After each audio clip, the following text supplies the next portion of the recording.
And I was so afraid that God was going to come after me and say, "You've done this, you've done this, you've done that, you've done this, and you're so wrong, and I'm mad at you, and I don't like you." But what was amazing is it was the complete opposite. God poured out His love on me and showed me how much that He loves me and He's proud of me. And He just really showed me that He's not a God of judging, like saying, "You did this wrong, you did that wrong, you have to make up for it." I had this view of God that He was very harsh. But through RFL and through the Day of Freedom, I learned that He is so good, and He wants you to be free, and He wants you to enjoy life and just bask in His love.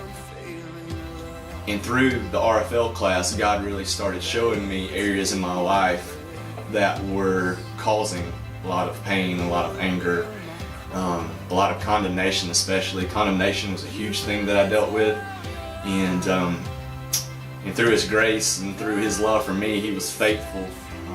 And He used the RFL class to show me things that I had allowed into my life through lies that I may have had in my truth box or through the other things that we've talked about. But the Day of Freedom was so amazing because you're in a room with friends that love you and who love the Lord most of all, and their desire is to serve the Lord first and foremost and to see people come to freedom in Jesus Christ.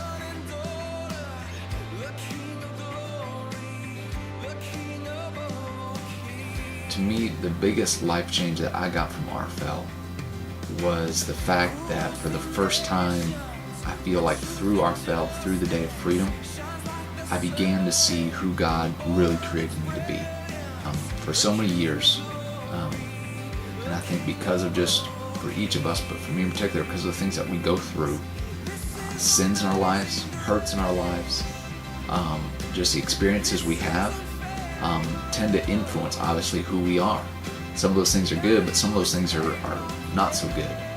And for me, a lot of how I acted and how I behaved was built up from these other things that weren't good. He just began to strip those things away.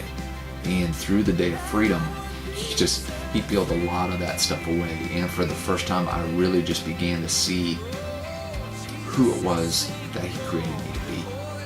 Free from all that other junk and from all that other garbage, and it was amazing. But just some of the main things, like one thing was fear of man. I was always trying to please and always trying to make sure that everybody was happy with me, and that I was doing whatever it took to make that happen, and it really wore me out, and I was always fatigued, I was always tired, I never felt rested. And so walking away from that and walking out in freedom from that really it changed my perspective, and it gave me a peace with people. It allowed me to look at people differently and not take on a burden, really a false burden that I felt that I needed to. I don't know how to explain it, but the freedom that you step into and that you realize that Jesus gave to us when He died for us wasn't just a one-time thing of, okay, your sins are forgiven, here you go, I'm just going to throw you out and let's see what happens. But it's the freedom that you can experience, and the freedom that He gave to us is there, and it's close.